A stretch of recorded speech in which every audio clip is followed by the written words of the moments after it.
तो चलिए ये बताइए, यहाँ तक सब समझ गया या नहीं? यहाँ तक किसी कोई दिक्कत? देखो विरीत फिर से समझो, एक विरीत है, विरीत के परिगत एक चतुर्भुज है, विरीत के परिगत एक चतुर्भुज है, और चतुर्भुज का नाम दे दिए ABCD। जहाँ जहाँ ये चतुर्भुज जो है, ये भुजा जो है चतुर्भुज का स्पर्श कर रहा है, उस स्पर्श बिंदु का नाम भी दे दिए PQRS। समझे? वही बात यहाँ पे हम लिखे हैं कि दिया है केंद्र O वाला एक वृत्त है, या ऐसे भी लिख सकता है केंद्र O केंद्र वाले एक वृत्त है, वृत्त के परिगत एक चतुर्भुज है ABCD, जिसकी भुजाएं क्रमशः दिया हुआ है AB BC CD AD। यही लिखा हूँ, क्रमशः P बिंदु Q बिंदु R तथा S पर स्पर्श करती है। जहाँ जहाँ स्पर्श कर रहा है वो लिख दिए। सवाल में कह रहा है सिद्ध करने के लिए कि वृत्त के परिगत यानी आंतरिक कोण जो है संपूरक करती है एक भुजा दूसरे भुजा। अब ये जो एंगल बनाएगा यहाँ वृत्त के साथ, समझ गया, और ये एंगल और इधर से जो ये बनेगा, ये दोनों क्या कितना होना चाहिए? संपूरक होना चाहिए, यानी ये दोनों मिलके 180 होना चाहिए। यही हमें यहाँ पे सिद्ध करना था। तो सिद्ध कीजिए कि angle AOB plus angle COD बराबर 180 डिग्री, या angle BOC plus angle AOD बराबर 180 डिग्री। ये सिद्ध करना है। तो इसके लिए कुछ रचना करना पड़ेगा। इसके लिए क्या करना पड़ेगा? कुछ रचना करना पड़ेगा। समझ गए? तो ये यहाँ से स्पर्श बिंदु को मिला दो। यहाँ से क्या करो? स्पर्श बिंदु सबको मिला दो। इसको मिला दो, यहाँ से इसको मिला दो, फिर यहाँ से इसको मिला दो, फिर यहाँ से इसको मिला दो, फिर यहाँ से। पहले स्पर्श बिंदु को हमने मिला दिए। अब क्या करो? शीर्ष से O को मिला दो। सब जितने भी शीर्ष है, A से O को मिलाओ, B से O को, C से O को, D से O को, सबको मिलाओ। हमने ये मिला दिए, मिला दिए। अब ये जो है, ये जो त्रिज्या मिलाए हैं, ये तुमको डॉट डॉट करना पड़ेगा, क्योंकि ये रचना है।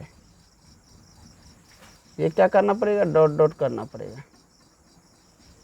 ये रचना है। अब यहाँ पे ध्यान से देखो, ये त्रिभुज दिख रहा है AOB, AOB ये वाला त्रिभुज, इसके संपूरक ये और ये दोनों मिलकर 180 होना चाहिए। लिखा है नीचे COD COD, ये त्रिभुज, यानी कि ये एंगल और ये एंगल मिलकर कितना होना चाहिए? 180। और ये एंगल और ये एंगल, ये दोनों मिलकर भी 180 होना चाहिए। तो वही यहाँ पे सिद्ध करने के लिए कह रहा है। अब हम क्या करते हैं कि रचना जो किए हैं उसको लिखते हैं। रचना केंद्र O से स्पर्श बिंदुओं PQR और S को मिलाया। मिलाया कि नहीं? देखो रचना डॉट डॉट जो है सबको केंद्र से मिलाया कि नहीं? को मिलाया। अब प्रमाण दो। प्रमाण त्रिभुज AOS तथा त्रिभुज AOP में अब देखो, ये जो हमारा डॉट डॉट किया हुआ है AOS, ये त्रिभुज और ये और ये, इन दोनों त्रिभुज के बारे में दिख रहा है तुम लोग को। चलो हम नाम लिख देते हैं यहाँ त्रिभुज का, नहीं होगा? 1 2 3 4 5 6 7 8 नंबर बैठा दिए, सबको जानने में अच्छा होगा। आज समझ में, यानी 1 नंबर और 2 नंबर, 1 तथा 2 से त्रिभुज 1 तथा 2 से दिख रहा है। 1 तथा 2 बोलो रे, दिख रहा है तू लोग को? 1 तथा 2, ये 1 हो गया, ये 2 से दिख रहा है ना? इसका नाम बोल सकता है ना ASO, OPA या APO ऐसे भी बोल सकता है। चाहे तो तुम इधर से ऐसे घुमा के बोलो, चाहे ऐसे घुमा के इधर से बोलो, कोई दिक्कत नहीं। चलिए अब यहाँ देखो AS बराबर AP, AS बराबर AP क्यों हुआ जल्दी बताओ। AS बराबर इसके बराबर ये क्यों है, इसके बराबर ये क्यों हुआ जल्दी बताओ तो, कोई जानता है तो। AS बराबर AP क्यों हुआ?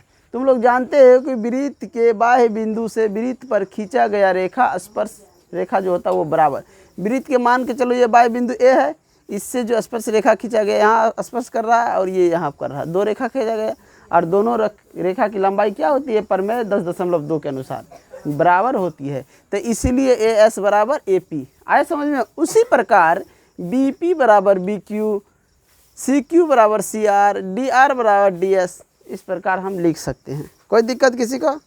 चलिए यहाँ पे लिख दीजिए, वृत्त के बाह्य बिंदु से खींची गई स्पर्श रेखाएं बराबर होती है। यह स्पर्श रेखा हो गया, बराबर हो गया, समझ गया। चलो यहाँ तक सभी लिख लिया है। अब देखो यहाँ पे लिखो, थोड़ा सा कोष्ट जगह नहीं है, थोड़ा सा यहाँ लिख देता हूँ, उसके बाद मिटाएंगे। यहाँ पे ध्यान दो, कोष्ट में ध्यान दो। यहाँ पे लिखो, जब हम AS बराबर AP वृत्त के बाह्य बिंदु से खींची गई स्पर्श रेखा की लंबाई क्या होती है बराबर, तो वृत्त के बाह्य बिंदु B भी है, तो इसको भी लिखना है, समझ गया। तो लेकिन यहाँ पे हमको ये दोनों त्रिभुज में अभी सर्वांग सम दिखाना 1 और 2 में, तो इस सबको अभी छोड़ देते हैं, समझ गया। इन दोनों को मतलब समझाने के लिए बोल दिया हूँ कि B से B BP और BQ बराबर होगा, और इधर C से CQ और CR भी बराबर है, D से DR और DQ भी बराबर है। जिस तरह इस 1 और 2 को सर्वांग सम करेंगे उसी तरह हमारा ये जो है ये दोनों त्रिभुज और ये दोनों भी सर्वांग सम हो जाएगा, समझ गया। क्योंकि इसमें AO उभयनिष्ठ है दोनों के लिए, तो इसमें हो जाएगा OC उभयनिष्ठ, इसमें जो OB और इसमें क्या हो जाएगा DO, समझ गया। तो एक को हम कर लेंगे, लिख देंगे इसी प्रकार, ये सब समझ में आया। चलो यहाँ पे लिखो OA बराबर OA, कोष्ठ में क्या है ये OA बराबर OA उभयनिष्ठ, उभयनिष्ठ। उसके बाद ये देखो OS OP, OS बराबर OP वृत्त की त्रिज्याएं,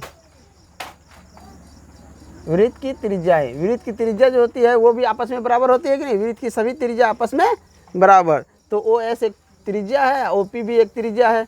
हमने क्या किए, एक भुजा ये और एक भुजा ये और एक भुजा ये दोनों दिखा दिए बराबर। इसमें देखो दोनों नहीं तीनों भुजा हम दिखा दिए, OS और OP को बराबर दिखा दिए।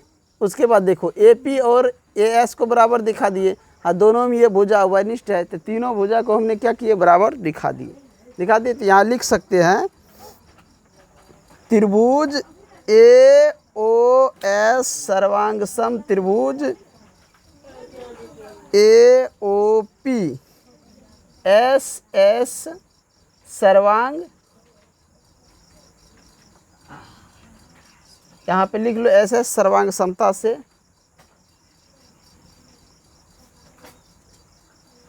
SS सर्वांग समता से लिख लिया जल्दी। अब जगह नहीं है, थोड़ा सा यहाँ ऊपर मिटा के लिख दूँ, ये दोनों क्या हो गया आपस में सर्वांग सम हो गया, तो इसीलिए लिख सकते हैं कि ये और ये एंगल दोनों बराबर है CPCT से, समझ गया। तो यहाँ पे थोड़ा सा मिटा देते हैं, लिख लिया है ना सभी। चलिए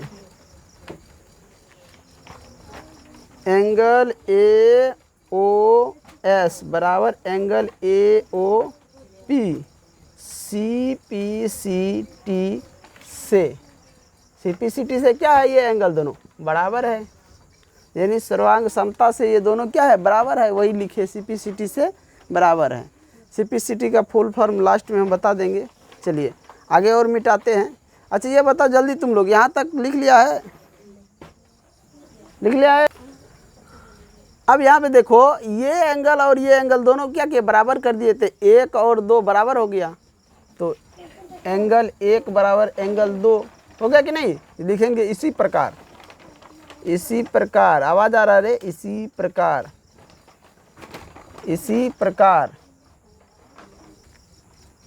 इसी प्रकार एंगल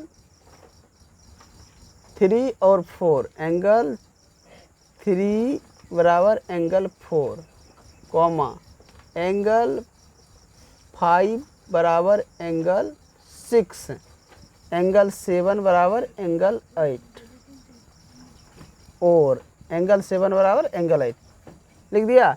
यानी इसके 1 के बराबर 2 और 3 के बराबर 4 और 4 के बराबर 5, ये 5 के बराबर 6 और 6 ये 7 के बराबर 8। यानी कि इस त्रिभुज को देखे और ये इस चतुर्भुज को देखे और इस चतुर्भुज को, सब में ये जो है आपस में त्रिभुज जो है बना हुआ वो सब क्या है, बराबर है। समझ गए? तो इस सभी जितने एंगल है सबको जोड़ दो।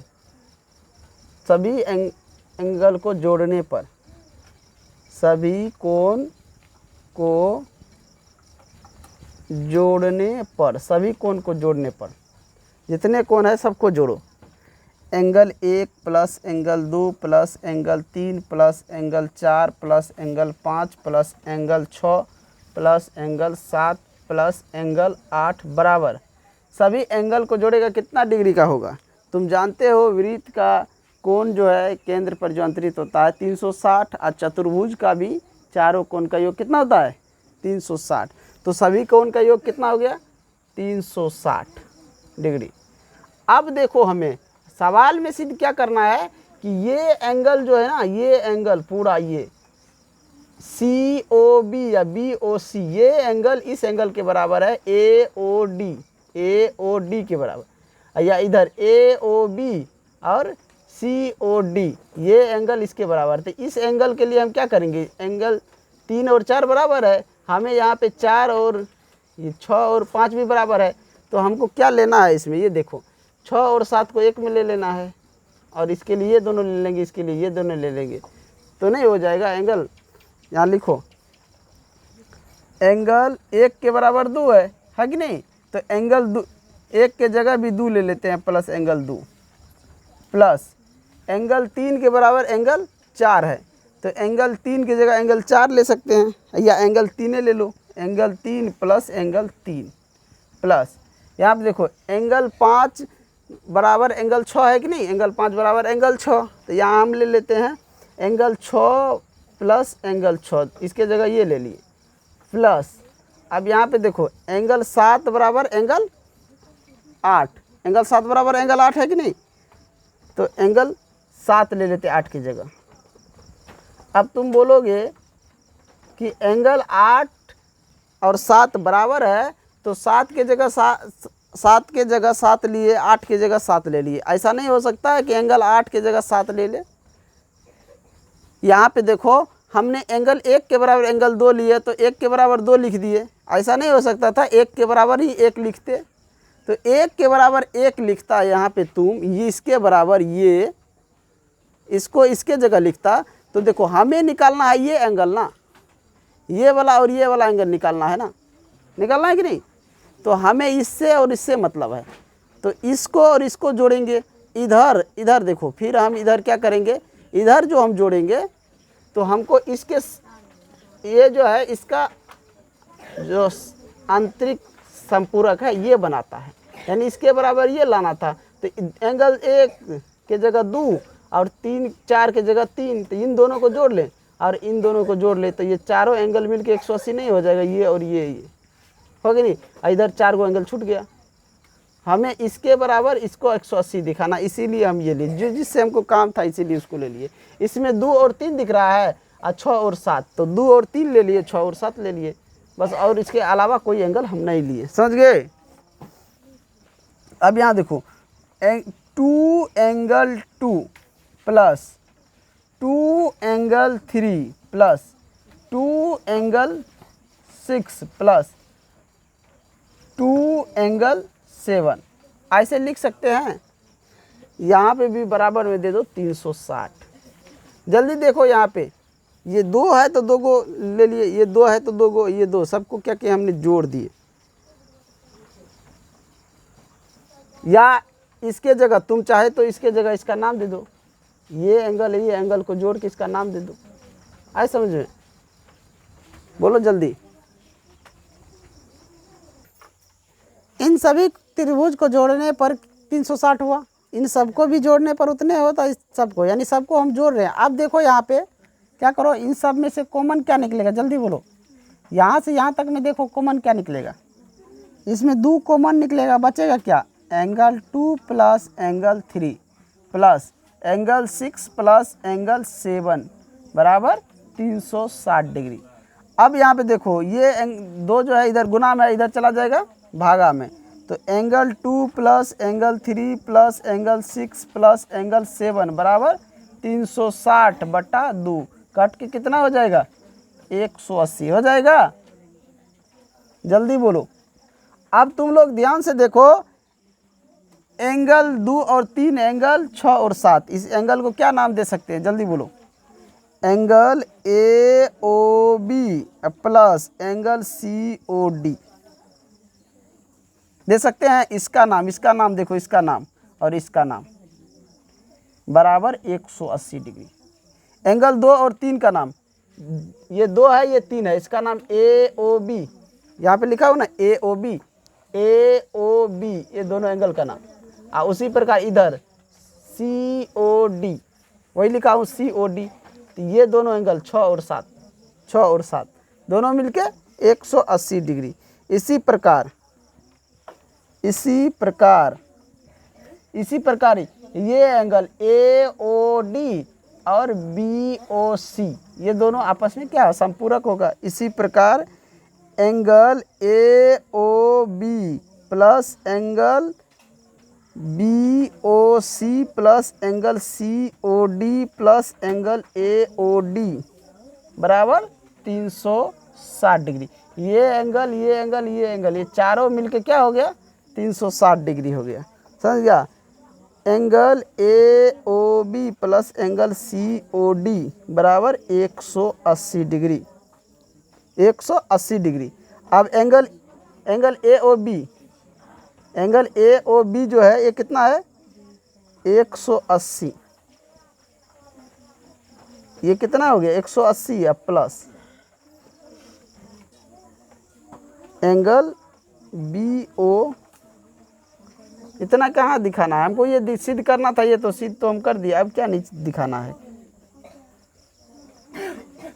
यही दिखाना था ना हमको। तो यही एंगल शुरू में देखो, शुरू में यही सिद्ध करना था कि नहीं, बोर्ड पे तो हमने मिटा दिए, तुम लोग देखो यही एंगल सिद्ध करना है ना। इसके संपूरक ये हो गया, इसके संपूरक ये हो गया। आया समझ में? सवाल बन गया। किसी को कोई दिक्कत है तो पूछ लो, अभी किसी को कोई दिक्कत है तो पूछ लो। अभी हमें जो सिद्ध करना था वो सिद्ध हो गया, यानी इसके बराबर ये हो गया, इसके बराबर ये, इसको भी लिख दो, लिखना है तो। यहाँ पे तुम लोग दे दो प्लस, यहाँ पे देखो। अब इसके बारे में इसको भी लिख दो, angle AOD plus angle BOC बराबर 180 डिग्री। ये एंगल बराबर ये एंगल दिखा दिए, प्रूव्ड। यही हमको दिखाना था। कोई दिक्कत किसी को? जब इन दोनों के बराबर 180 हो गया तो सब में से, यानी टोटल 360 है, इन दोनों को अगर घटा दे तो ये दोनों को घटा देंगे तो ये निकल जाएगा कि नहीं? तो लिख सकते हो उस प्रकार से।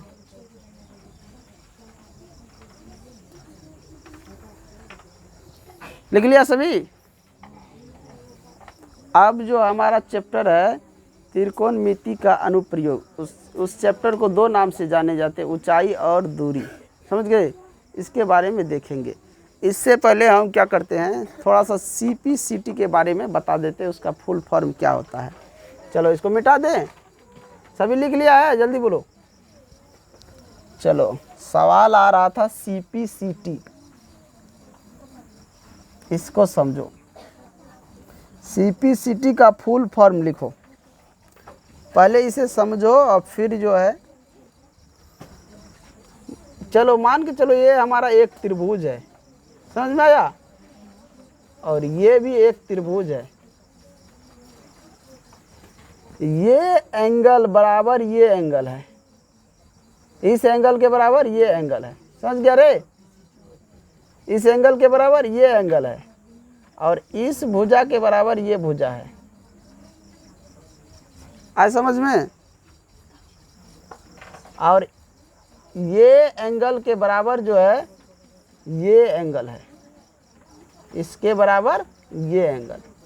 ध्यान से समझो, इस एंगल के बराबर ये एंगल है और इस भुजा के बराबर ये भुजा है और इस एंगल के बराबर ये एंगल है। आए समझ में? अब हमें देखो, हमें तो ये दोनों एंगल बराबर दिखा दिए, लेकिन एक एंगल तो बच रहा है ना, ये एंगल बच रहा है ना, इसमें ये एंगल भी बच रहा है, तो इनको भी तो बराबर दिखाना है ना। तो जब त्रिभुज सर्वांगसम हो दो एंगल से, तो ये और ये बच जाता है, इसी को बोलते हैं CP/CT से ये दोनों बराबर है। CP/CT से ये दोनों बराबर है, इसलिए वहाँ पे लिखा जाता है CP/CT।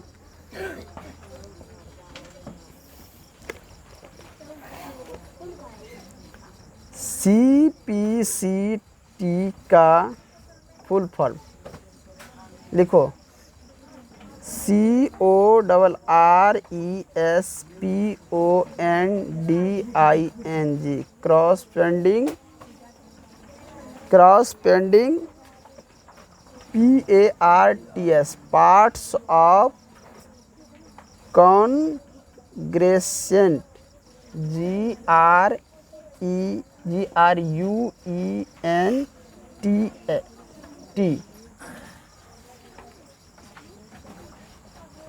इसका हिंदी हो गया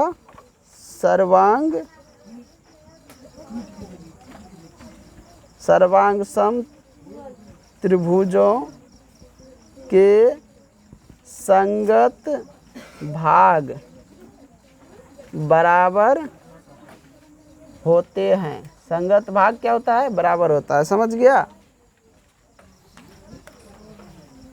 या फिर तुम इसका नाम देके भी समझ सकता है। मान के चलो ये A है, ये B है, ये C है, ये D है और E है, ये F है। तुम यहाँ पे लिख सकता है एंगल A बराबर एंगल D, एंगल C बराबर एंगल E। समझ गया?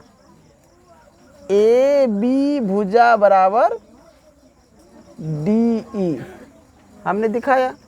हमारा एंगल B एंगल इधर F बच रहा है ना, तो CP/CT से एंगल B बराबर एंगल B बराबर एंगल F, CP/CT से। आए समझ? इससे ये क्या है? बराबर है। यही कह रहा है CP/CT का मतलब। हमें एक एंगल को जो बच जाता है उस एंगल को दिखाने के लिए CP/CT का प्रयोग कर लेते हैं। चलो इसको मिटा देते हैं। अब जो हमारा क्लास चलेगा वो अनुप्रयोग से रहेगा 9.1 से। कहा जाए तो अध्याय 9 हो गया। त्रिकोणमिति के बाद जो आता है चैप्टर, वो चैप्टर पढ़ाने के बाद हम फिर त्रिभुज में चले जाएंगे। तो जो भी बच्चे चैनल पर नए हो, चैनल को सब्सक्राइब और लाइक ज़रूर कीजिए ताकि हमारा वीडियो आप तक पहुंच सके। जय हिंद।